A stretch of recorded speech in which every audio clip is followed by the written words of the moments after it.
From Pacifica Network, this is Democracy Now! Our population has been very carefully excluded from the political arena and the general culture, the general dominant culture. That's not by accident. I mean, an enormous amount of work went into this. Elites were terrified by the 60s. There's this outburst of popular participation, democracy, and so on, and there's a huge counter campaign to drive it back. He's one of the leading dissidents and scholars in this country. He's been a guest on Democracy Now! Many times over the last 8 years, breaking down U.S. foreign policy. Today, we bring you the personal story of Noam Chomsky, an hour interview. All that and more coming up.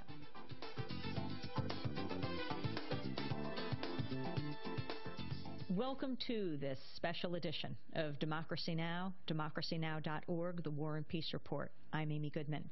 Today we'll spend the hour in an extended conversation with one of the leading dissidents in this country, Noam Chomsky. Professor Chomsky teaches linguistics at the Massachusetts Institute of Technology, known the world over for his cutting-edge work in linguistics. He's also one of the most widely quoted analysts on foreign affairs around the globe, just not here in the United States. The New York Times called him arguably the most important intellectual alive, but they rarely quote him in their pages. Noam Chomsky's latest book is Hegemony or Survival: America's Quest for Global Dominance.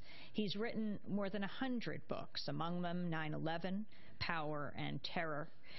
Noam Chomsky has appeared on this program many times since its inception in 1996, challenging U.S. foreign policy, occupation, war, and resistance. Today, we wanted to bring you some of Noam Chomsky's personal story. I recently had a chance to visit him in his MIT offices in Cambridge, Massachusetts. Here is an extended excerpt of our conversation. So how did you end up here at MIT? How did I end up here? It's the only place I could get a job. I had been for 4 years at Harvard Society of Fellows, but I was working in topics that no one had ever heard of and didn't exist, and I couldn't get anything published, and had no particular interest, no expectation of going on to a professional academic career. Actually, the only job offer I had was to teach at Brandeis 12 hours a week, introductory Hebrew courses. Not particularly appealing. But then this kind of came along. The lab was open-minded. If something looked like it might be interesting, they were willing to take a chance on it. A lot of it didn't pan out. A lot of it turned out very interesting. And we just started here. And actually, my wife, Carol, had been working here a couple of years earlier on speech analysis.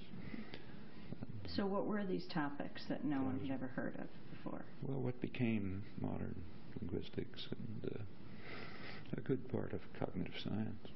Those days were the ruling doctrines were really dogmas, were behaviorism, the various forms of behaviorism, Skinnerian, other.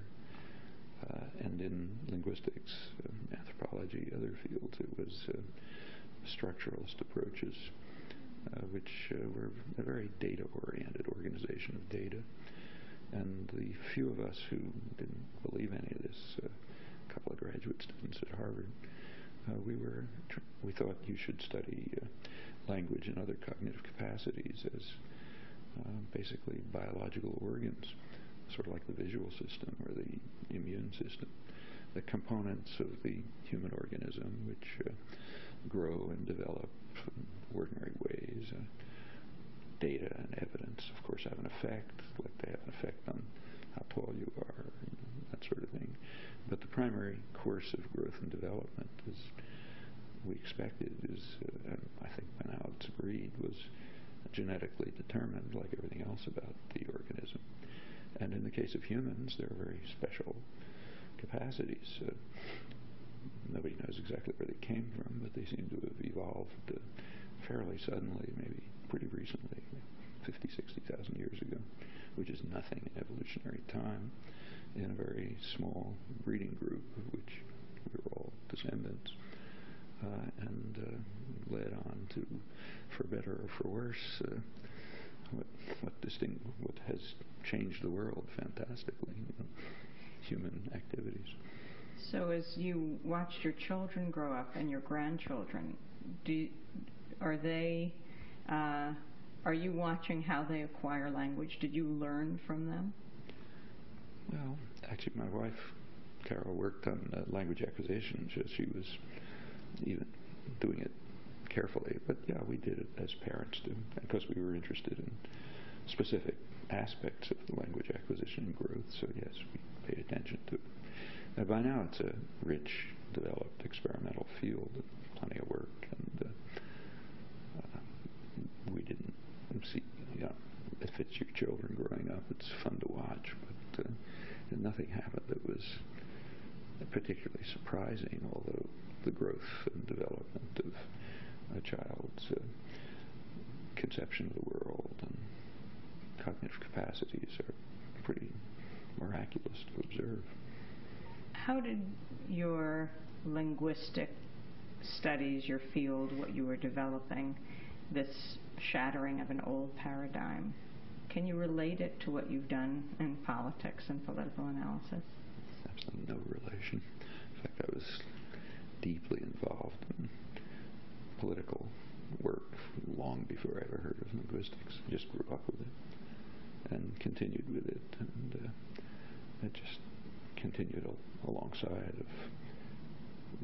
of intellectual interests which went in this direction. But there's no connection. What got you interested as a kid? In political work? Yes. This was the 1930s, so some of my earliest childhood memories are people coming to the door, selling rags, or riding in a trolley car with my mother and seeing women strikers being beaten up by security forces outside a textile plant.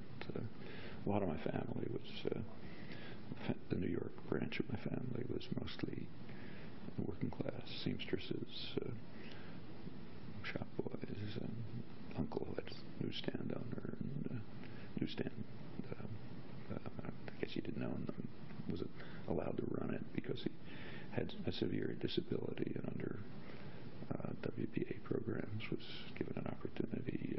Most of them had never had a higher education or any education, but most were unemployed in those years. A very lively, active environment, radical politics alongside of lots of other things. So this newsstand at 72nd Street? Which I'm told is still there. I don't know. So you would hang out there? I would hang out there. It became a kind of a hangout for a lot of emigres, particularly. It was the 30s, so it was people coming to New York, and my uncle was a very lively mind. He collected around him a lot of quite interesting people, a lot of psychiatrists, radicals, others. It was fun selling newspapers and listening to the discussions. Actually, for a long time, I thought that there's a funny word in English called nusenmura.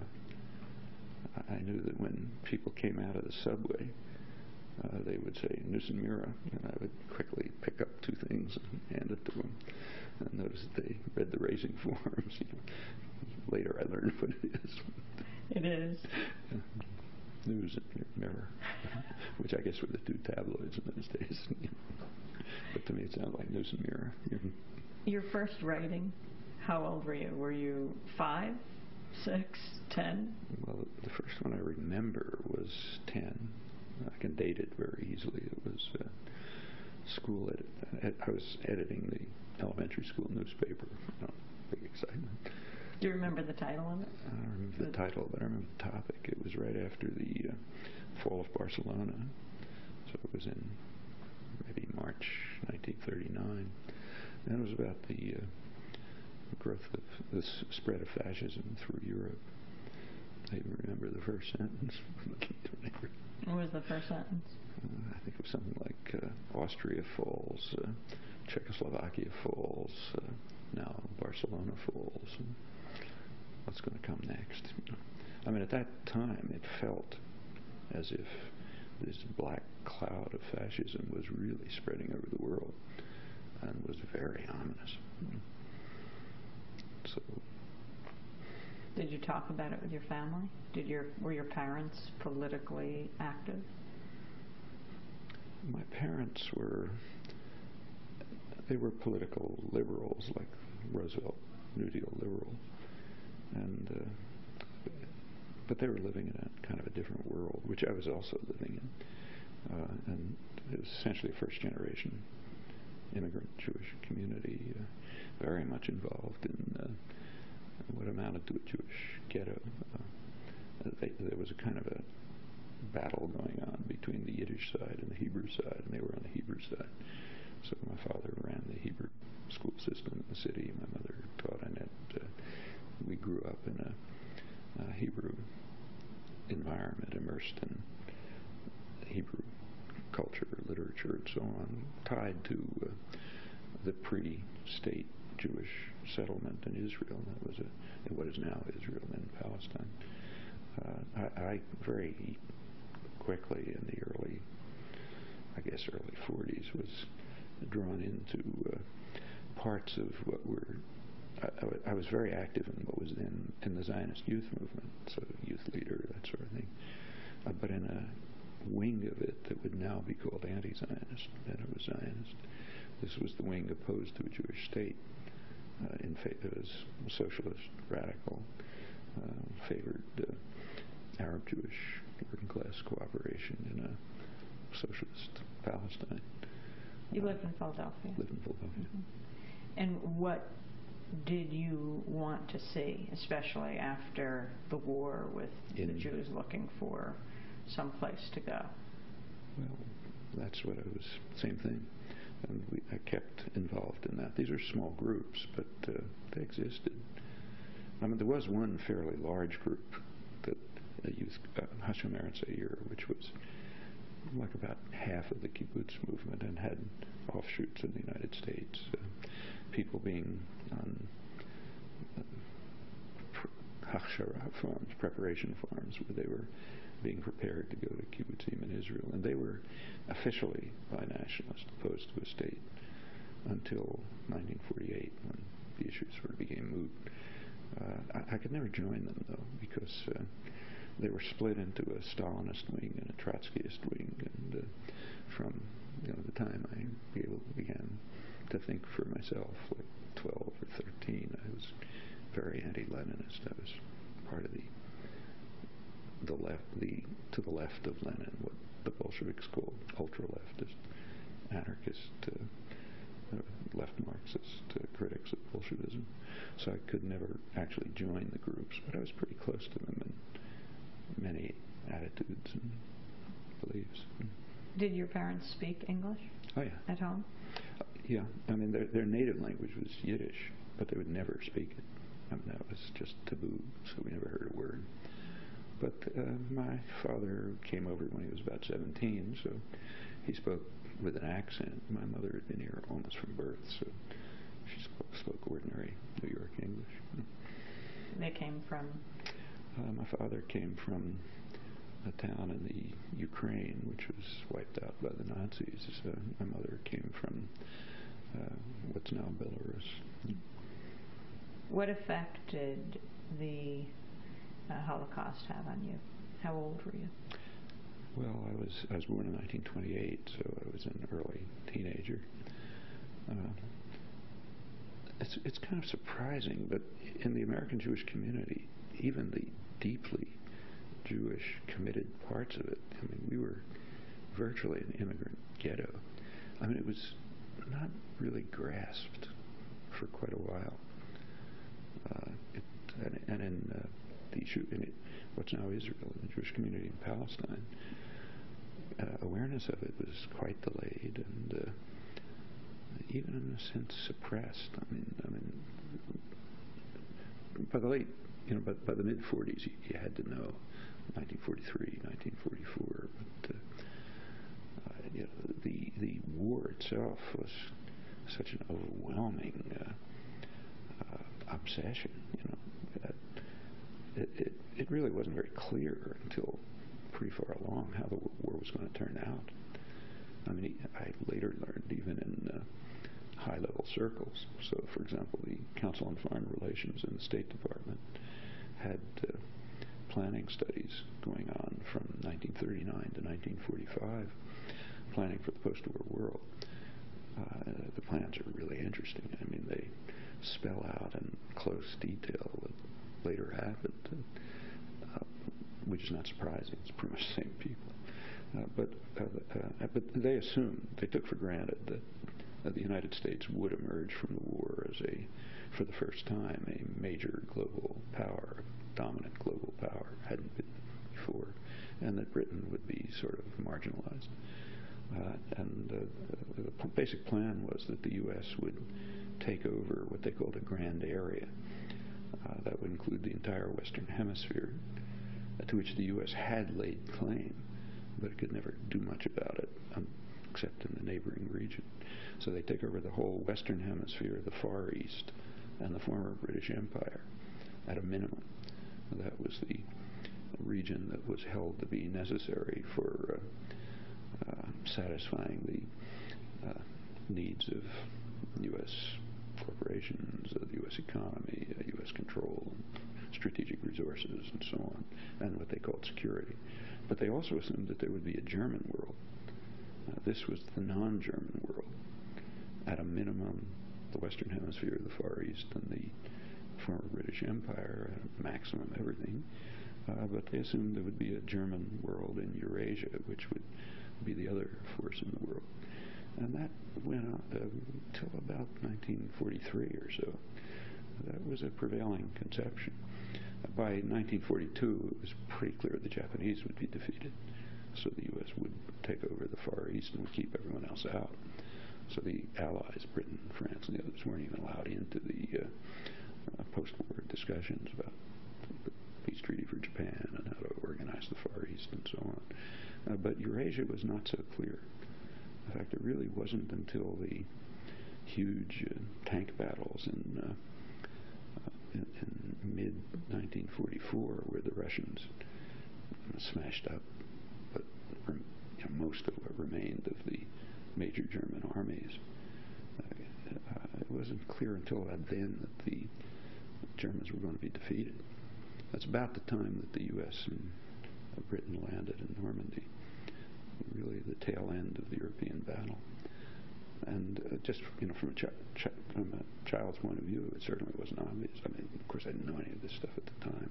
You could just see what was happening, and the Holocaust was definitely in the background. You could see a terrible horror story was going on, but the real dimensions didn't sink in.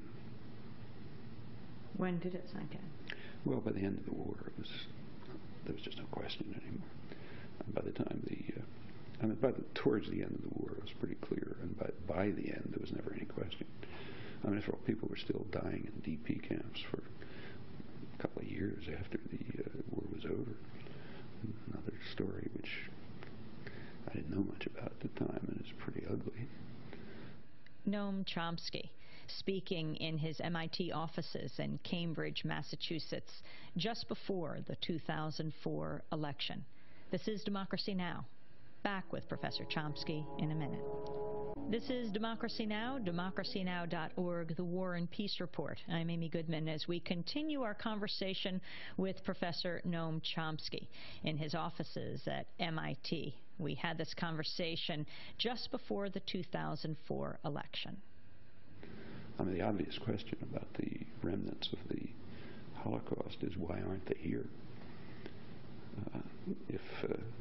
If you had survived an extermination camp in Poland or Germany in 1945, where would you want to go? Well, first of all, probably half the population of Europe would have come here if they had a chance.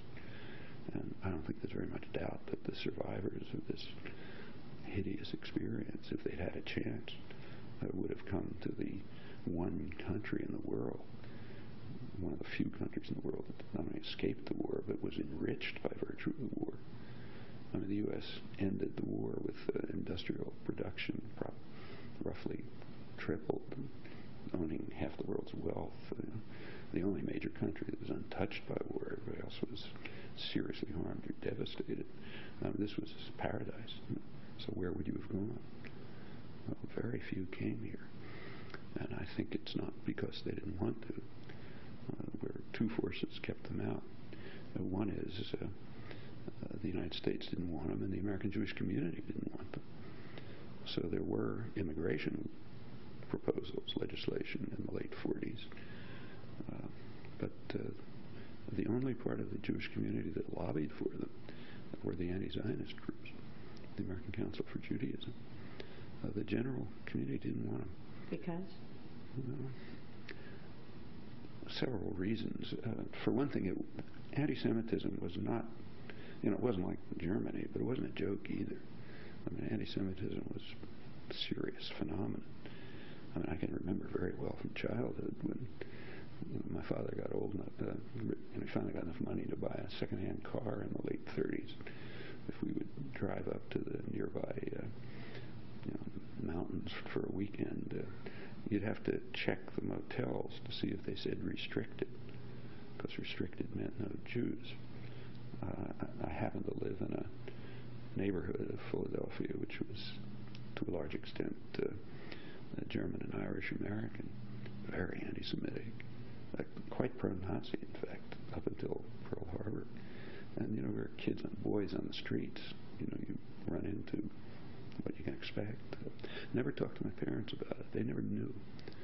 In fact, my brother and I, until the day of their death, never told them. But it wasn't, like your life wasn't in danger. It's not like urban society today. But it wasn't a lot of fun, particular paths you could take. You might get beaten up, this sort of thing. It was right below the surface. And for a lot of the American Jewish community, that was true. Look, even when I got to Harvard, which was around 1950, the anti-Semitism was so thick you could practically cut it with a knife. I mean, Harvard, sort of distinguished, quiet. People don't make anti-Semitic remarks in your face. But there was virtually no Jewish faculty, a tiny scattering. There were it was kind of clubbish atmosphere, but Jews just weren't in it, There probably weren't very many Jewish students. Actually, one of the reasons MIT became a great university is that lots of very distinguished scientists who couldn't get jobs at Harvard came over here to the engineering school down the street, which didn't have the class attitudes and so on. And people like Norbert Wiener, for example, and quite a few others came to the engineering school down the street because Harvard wouldn't accept them. So the point is there was an undertone of anti-Semitism, which was, and bringing over these, dirty skeletons from over there just wasn't appealing. The other factor was there was a lot of pressure to compel him to go to what was then Palestine, later Israel. Turns out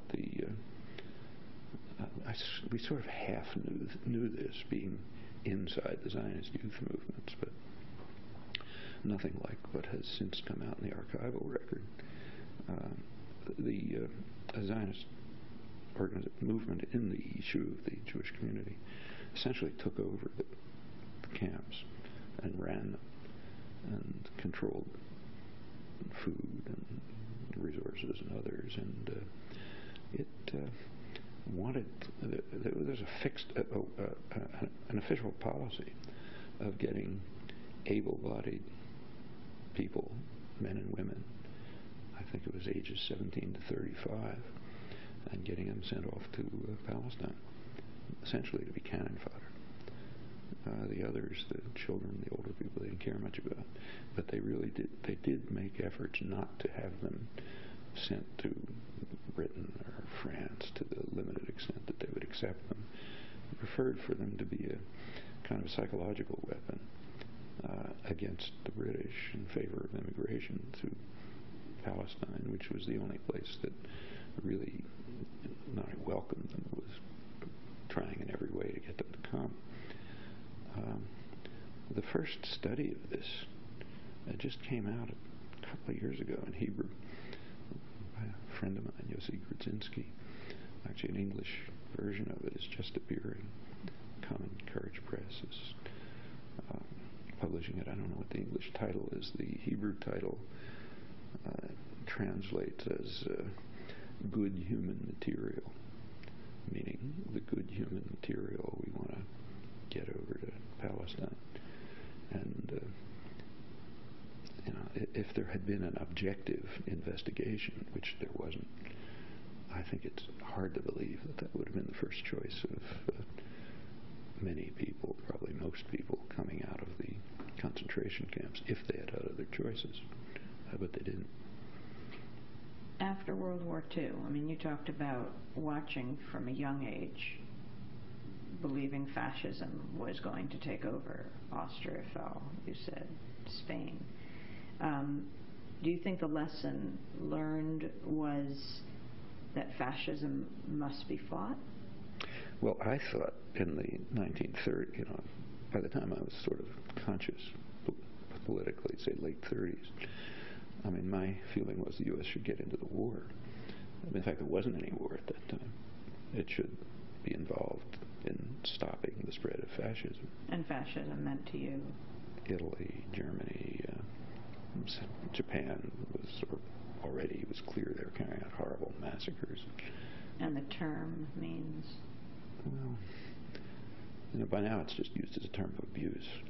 But in the sense, in the 1930s, it was used as a descriptive term for a particular form of social organization, which involved a powerful state linked to corporate systems, organized society in corporate structures, state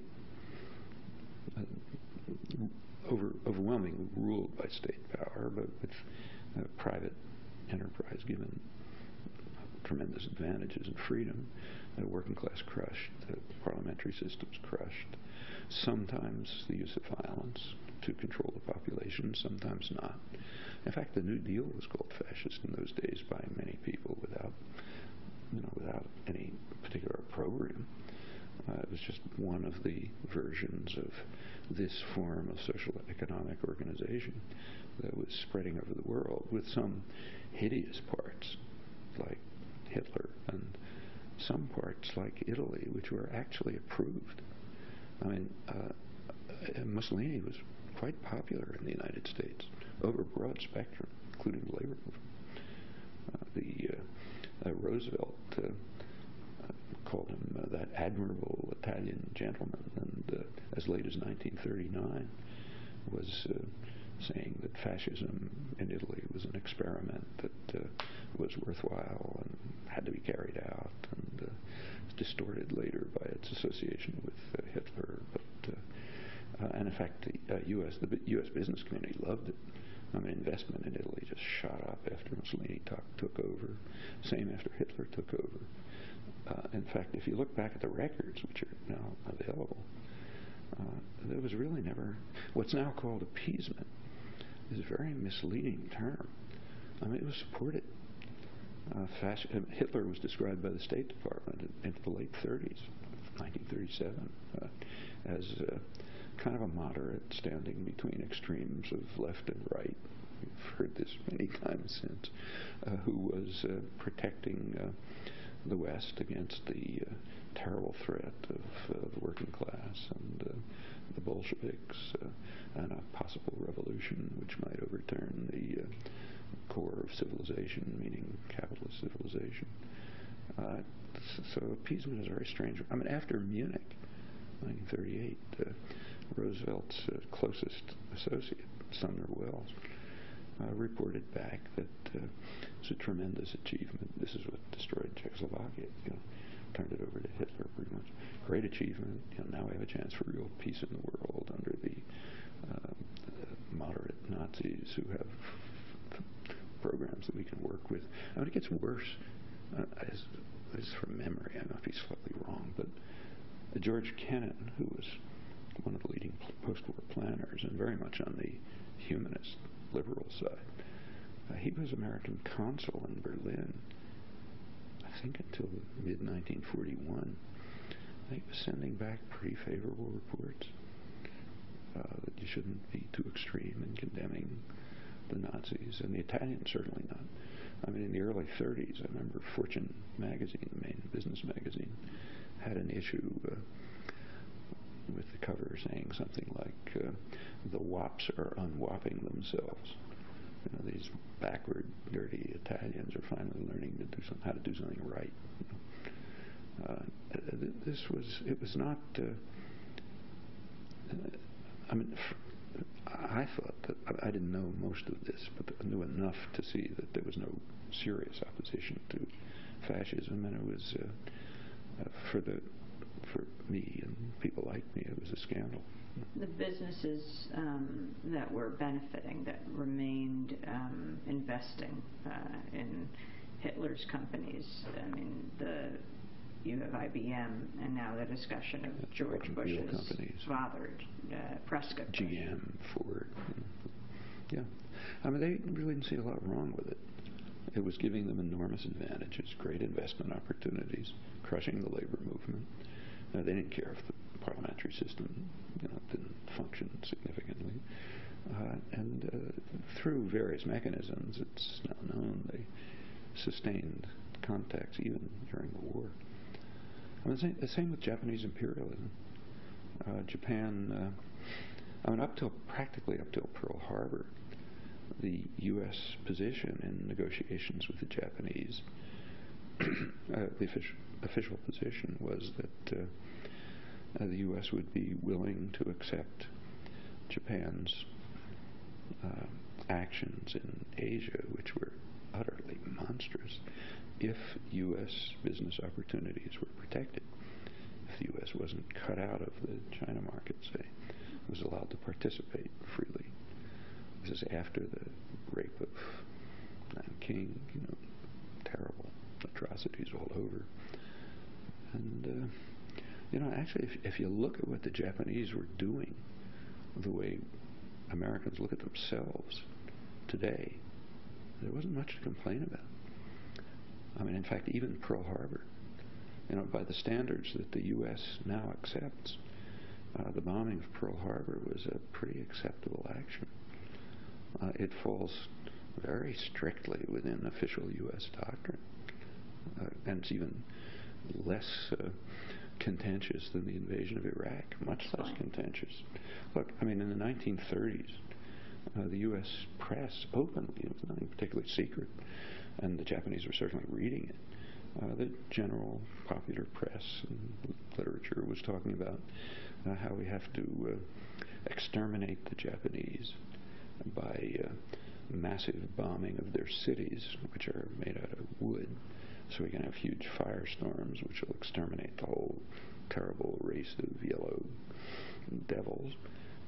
And all we need is long-distance bombers to do it. And it was discussed, and at that time they were coming out of the Boeing assembly line. The B-17s, Flying Fortresses, were beginning to roll out of the assembly lines in the late 30s. They were supposed to go to military bases in Pearl Harbor and Manila, from which they would be able to wipe out Japan. I mean, that's a pretty serious threat. Far worse than any threat the U.S. has ever faced. And under those conditions, to bomb two military targets, which is what happened, military bases in Pearl Harbor and Manila. There were some civilian casualties, but overwhelmingly military. By the U.S. standards, we ought to be celebrating every December 7th. It is your birthday. Which happens to be my birthday, which was Pearl Harbor Day, just to make it a little more ominous. Also my bar mitzvah day. So, after World War II, 4 years after, 3 years after the State of Israel was established, 48. What was your reaction at the time? Well, I thought it was a tragedy. I thought it was a terrible mistake. I thought having a Jewish state is a very bad mistake. And the older people who were in the groups that I was sort of a younger part of did treat it as a tragedy. I mean, it was kind of mixed, because there was also joy and happiness that the Palestinian Yishuv Jewish community would get some kind of, was hoped, stability. But fundamentally, I thought it was an error. Because a Jewish state there shouldn't be states that privilege one sector of the population. I mean, for the same reason I'm opposed to Pakistan being an Islamic state, or if the United States turned into a Christian state, let's say, in which non-Christians were second-class citizens deprived of all sorts of rights. It was more than symbolic. Yeah, I'd be opposed to that too. And since I happen to be very deeply, kind of even emotionally involved in this one, the mistake cut deeper, But I have to say it was mixed, because there was also a feeling of joy that something had happened, especially with a place where Holocaust victims could be assimilated. There was almost nowhere else where they could. Noam Chomsky, sitting in his new offices at the Massachusetts Institute of Technology. We'll come back to this conversation just after our break here on Democracy Now!, democracynow.org.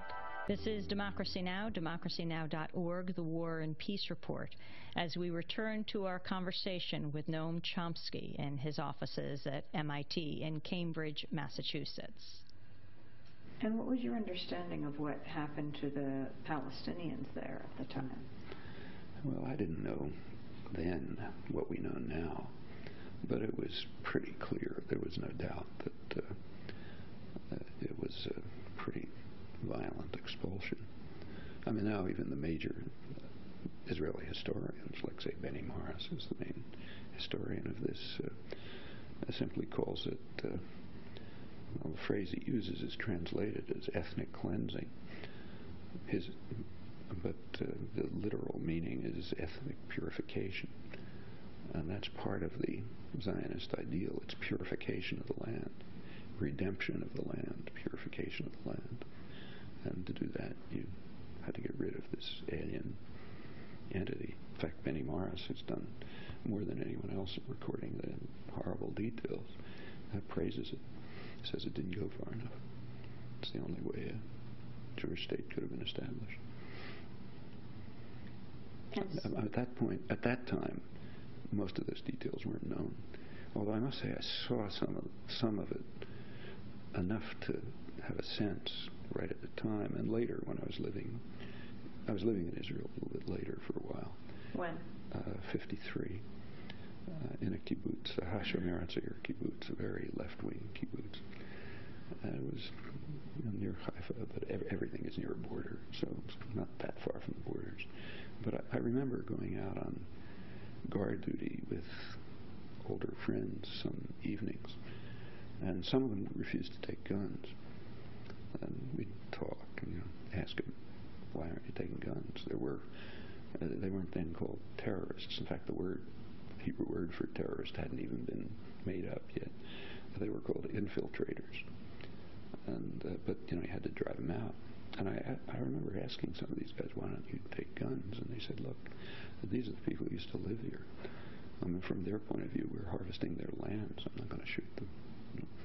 I mean, I don't want them here. It's ours. They got to go away. But, and did you understand they were Arab? Oh yeah, everybody knew who they were. They were the Palestinians who lived there.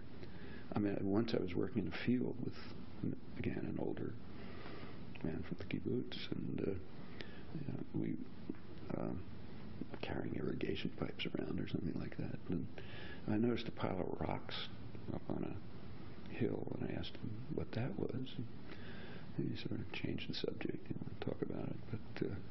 But later he took me aside a couple days later and said, look, that was an Arab village.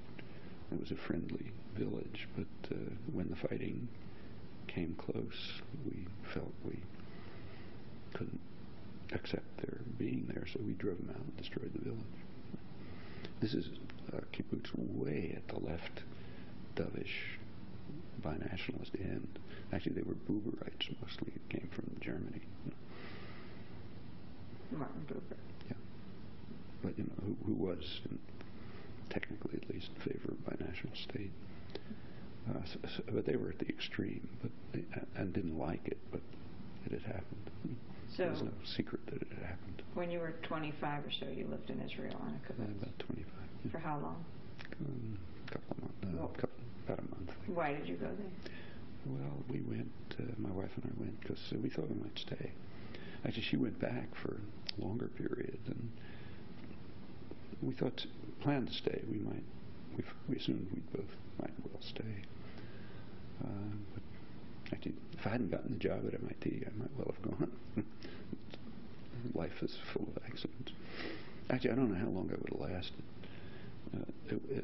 I liked the life very much, but even in a place like that, the racism was very visible. And also, at that time, this is the early 50s, it was extremely pro-Stalinist and rigid, ideologically rigid. If you remember what was happening in those years, in 1953 was the last outburst of Stalinist horror atrocities, a big anti-Semitic drive in Russia. It was called the Doctor's Plot, which had extreme anti-Semitic, I can't even call them overtones, it was anti-Semitic. One of the centerpieces of the whole alleged conspiracy was a representative of the Israeli kibbutz movement, a guy named Mordechai Oren, who was an emissary in Czechoslovakia. And he was picked up, and they claimed he was a spy, and he was working for the Americans, and this, that, and the other thing. But that was one of the centerpieces of the trials. Now, these people all knew him. The kibbutz movement's a close-knit, fairly intimate community. They knew he wasn't a spy, but they supported it. When we talked about it and argued about it, I'd get answers like, he did stupid things, and was caught, and so on. And that was pretty hard to take, along with the just ideological rigidity. Everyone read the same newspaper, thought pretty much the same thoughts. So although I had mixed feelings, I very much liked the environment and the interactions and so on, but there were a lot of aspects to it that were hard to accept. So then you came back here, you went to MIT, you were watching that situation, and then Vietnam starts to brew. Well, the late 50s were a pretty quiescent period. In fact, those are the days when there was a lot of crowing about the end of history, the end of ideology. Everything is solved. All we need is a few technocrats to tinker a little bit around the edges, but we know how to run society perfectly. A little bit like what you heard around here in the early 90s. And there was very little activism. So there really wasn't much to do except sign petitions against nuclear weapons and things like that. Then by around 1960, things were changing. First the Civil Rights Movement, then Cuba. Then by 1962, the Vietnam War was on in full force. There was no protest. Protest was virtually zero. It's very different from today. But it took years before protests developed. I would give talks, and I remember giving talks at, like, say, a church with 4 people, the minister, the organizer, some guy drunk who walked in off the streets, and some guy who wanted to kill me. And these were pretty mild talks. The first time we tried, there was in the October 1965, enough protest had developed, so there was an international day of protest, first international day of protest. And Boston, liberal city, we had a march to the Boston Common, which is the standard place for public talks. I was supposed to be one of the speakers, in fact. Couldn't get a word out. The only reason we weren't killed was there were a couple hundred state cops around. And most of these people were students marching over from universities. The liberal press was bitterly condemned the terrible actions of these people criticizing the United States. And what people were saying was embarrassingly mild. I mean, we were embarrassed. We were criticizing mostly the bombing of North Vietnam, because that was at least an issue that somebody would listen to. But that was a sideshow. I mean, the worst attack was against South Vietnam. And in fact, until the end of the war, only people who were real activists knew that. I mean, scholars knew it. The CIA knew it, but it was not part of popular consciousness. Actually, you can see it today. Today, it's very clear. There's a lot of talk now about how the Vietnam obsession, which is coming up in the election. Actually, I saw something on CNN or somewhere where I was in a hotel once, where Howard Kurtz, I think he's the media commentator of the Post or something, had a panel of what's called across the spectrum, and it was called America's Vietnam Obsession, and it was about the Vietnam obsession in the campaign, swift boat, that kind of stuff. I mean, actually, Vietnam doesn't arise in the campaign. I mean, I haven't seen anybody ask, what was John Kerry doing deep in the Mekong Delta in 1969, 7 years after Kennedy had started bombing it. It had been demolished. It had been subjected to chemical warfare. I mean, right at the period of the peak of U.S. atrocities after 7 years of war. What was he doing there? Deep in the South. No North Vietnamese within hundreds of miles if somebody believes they don't have a right to be in Vietnam. Has anybody ever, does that come up? There's not even a question. I mean, the most people will talk about is My Lai, which was like a footnote. I mean, I was asked when My Lai was exposed by the New York Review, which I was in writing for, to write an article about it. And I said I would do it only if I mentioned it marginally, which I did. I mentioned it marginally. And I talked about the main atrocities that were going on. I mean, My Lai was part of at that time, it was part of one of the big mass murder operations, post-Tet pacification campaigns they were called, which were just horrendous. I mean, Ed Herman and I went through a lot of them in a book we wrote. We used notes that were given to me by Kevin Buckley, who was the head of the Newsweek office in Saigon, who did a very detailed investigation of one of these campaigns, of which My Lai was part. Newsweek wouldn't publish it, so he gave me the notes, and we published it. But My Lai was literally a footnote. The reason it became, you can talk about it, is you can blame it on people who aren't like us. You can blame My Lai on half-educated, poor GIs out in the field, not knowing who's going to shoot at them next, not knowing where they are, and so on. Yeah, okay, they committed a massacre. So we can talk about how awful they are. What we can't talk about is the guys sitting in the air-conditioned offices who were plotting B-52 raids on villages and sending them out to carry these massacres, because those are nice folks like us. So that part isn't discussed. This is pretty typical. Actually, Abu Ghraib is not so different. It was horrible, but look who they're going after. People who are part of what amounts to a mercenary army of the disadvantaged. Yeah, they were sent out there. They were brainwashed into thinking they're getting revenge for 9/11 or something, and they did some pretty horrible things.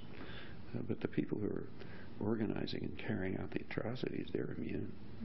I mean, there are principles here.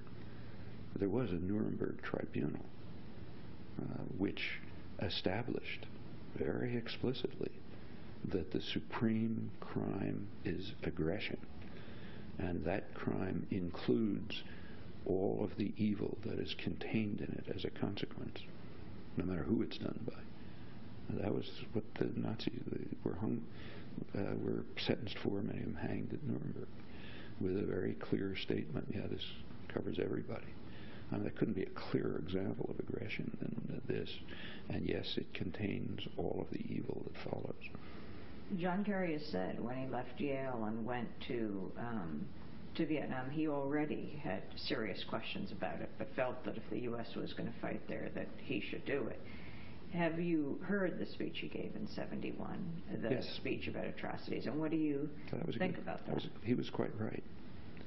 I mean, I was working pretty closely with Vietnam veterans at the time. And he was in the group. I didn't happen to know him, and he wasn't by any means the most active or involved, but they all knew it.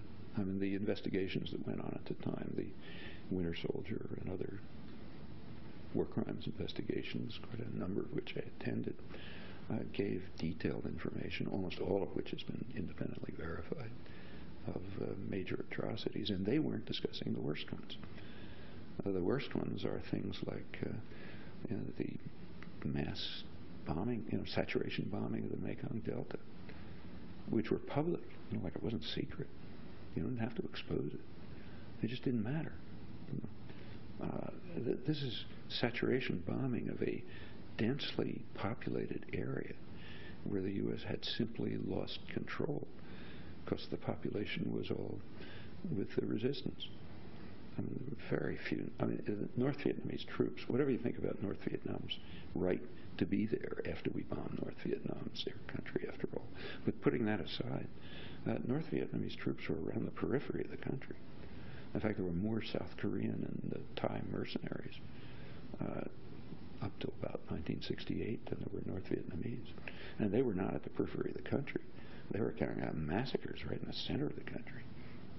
Do you think... That's putting aside the 500,000 American troops and the bombing and the chemical war. I mean, chemical warfare was going on from 1961 till 1969 when it was finally called off. There are plenty of people still dying from the effects of chemical warfare. Probably hundreds of thousands of victims. We don't count them. We kill them. Who cares? Like Agent Orange. Yeah, which is a lethal chemical. Contains. They were using very heavy concentrations of chemicals, including dioxin, which is one of the worst carcinogens known. There's a lot of talk, correctly, about the American soldiers who were affected. Plenty of them. But what about the Vietnamese who were getting soaked by this? I mean, there are pretty careful studies now, but some by American, U.S. public health specialists, some by a Canadian investigating organization which has done very detailed work. And it's found, as you'd expect, that the dosages were hundreds of times as high as anything that's marginally tolerated here, right around, say, air bases and so on. Do you think part of what's going on now, aside from trying to rework boundaries and borders, is rewrite maps, is rewriting history, the hostility toward what John Kerry was saying at that time, though he doesn't stand up for what he said in 1971, is to obliterate any reference to what the U.S. did? I mean, I wish I could say that, but since there was no writing of history in the first place, you can't really rewrite it. I mean, among the educated sectors of the population, the liberal media and so on and so forth, and in fact a good part of scholarship, most of this is just unrecognized. In fact, it's rather striking. I mean, by 1969, about 70% of the American population was saying that the words were fundamentally wrong and immoral, not a mistake. And those figures are pretty stable up to the present. And they're amazing figures, because almost nobody who says that has ever heard it. You don't read it anywhere. I mean, what you read way at the critical side is the war was a mistake. We went in with benign intentions to do good, and we didn't understand the Vietnamese culture, and we didn't think it through, and ended up being a disaster, which cost us too much. And there were some atrocities like those carried out by those horrible, uneducated GIs at My Lai. But it was basically benign intentions gone awry. I mean, this you hear from the left. Anthony Lewis, John King Fairbank, others. So there's very little history to rewrite. You know. Professor Noam Chomsky, sitting in his new offices at MIT, the Massachusetts Institute of Technology. Noam Chomsky, professor of linguistics, author of scores of books on political analysis of U.S. foreign policy. His latest book is called Hegemony or Survival, America's Quest for Global Dominance. And that does it for today's program. If you'd like to get a copy of today's program, you can go to our website, democracynow.org, and we'll send you the full interview with Noam Chomsky, of which we have just played an extended excerpt. You can also go to our website and hear the whole conversation at democracynow.org. Democracy Now! Is produced by a remarkable group of people. Mike Burke, Sharif Abdel-Qadoos, John Hamilton, Anna Noguera, Elizabeth Press, Jeremy Scahill. Mike DeFilippo and Ryan Abernathy are our engineers. And if you'd like to sign up for our daily digest email list that brings you the headlines from Democracy Now! Every day, as well as media alerts, just go to that website at democracynow.org. I'm Amy Goodman. Thanks for joining us.